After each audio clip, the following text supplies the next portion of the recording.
In this video, I want to introduce you to one of the most powerful tools of level of interest that many of you might not even have on your radar, the Vanna Zones. These are the green and red rectangles that you see on the right edge of your charting software. We also refer to them as bull zones and bear zones. What these zones mean and how we use them in practice is what you'll learn after the intro.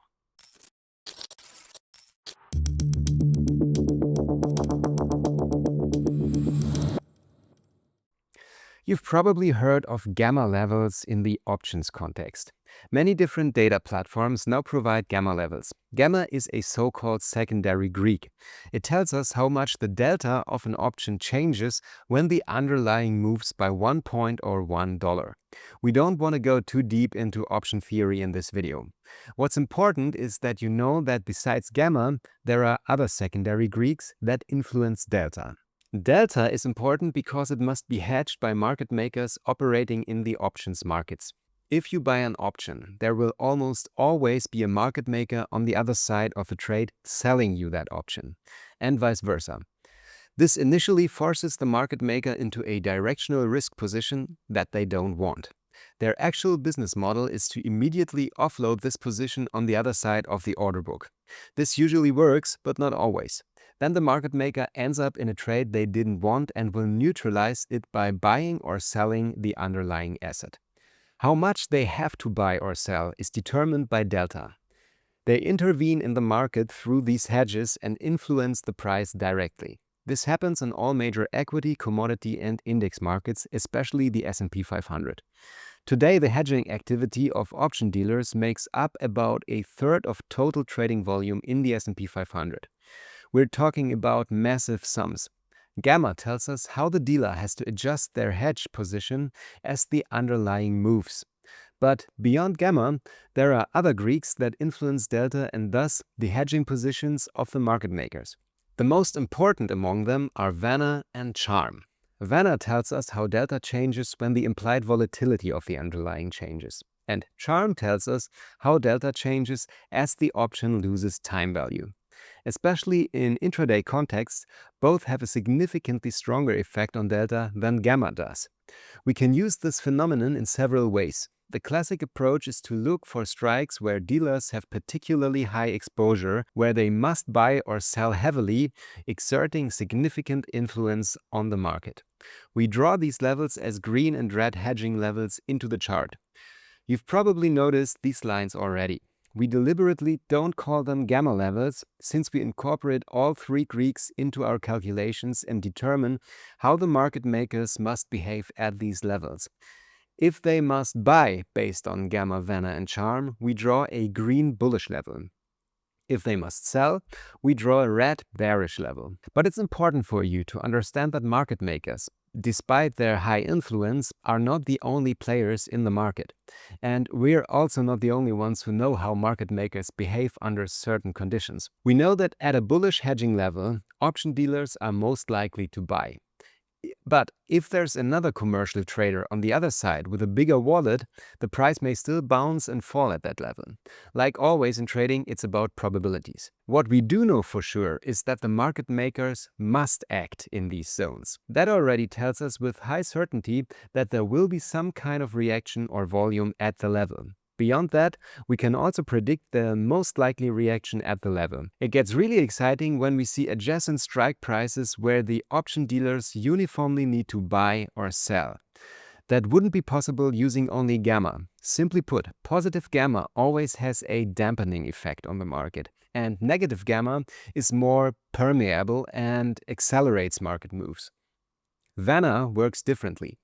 Under a normal and intact relationship between volatility and price, assuming the price rises and volatility falls, or the price falls and volatility rises, Vanna has a consistent effect on the market.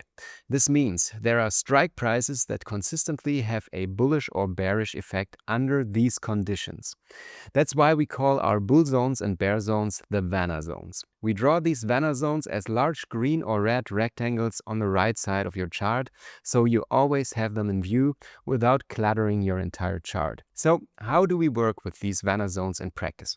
Again, it's important to understand that prices don't have to rise in green bull zones and fall in red bear zones. However, over the years, we've collected huge amounts of data that clearly show strong correlations between bullish price moves and bull zones and bearish price moves and bear zones. So, let's look at how to use the Vanna zones practically. First, they can serve as one piece of the puzzle in determining bias. If you are in a clearly bullish Vanna zone, that aspect of your market analysis supports looking for long trades. You can take this approach strictly and only look for long trades in bull zones and short trades in bear zones. Even this basic approach can significantly improve your win rate. But that's not necessarily the goal.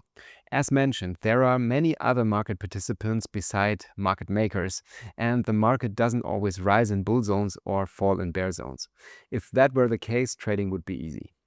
Bull and bear zones are powerful information, but not the holy grail. The second use is the edges of the zones. Prices typically have a hard time entering or exiting these zones. So, if we come from a neutral area and approach a Vanna zone edge from below, you can expect the price to bounce initially. Even more important is what happens when a Vanna zone is fully traversed. For example, we often see the price touch a Vanna zone edge from below, then react sharply and quickly pass through the entire zone in the opposite direction. Once a zone has been crossed, it often results in an unwind and strong counter move. Additionally, you should always keep the bigger picture in mind. For example, if the market hits a strong support level from the broader trend while inside a Vanna bear zone, we'll still take long trades here.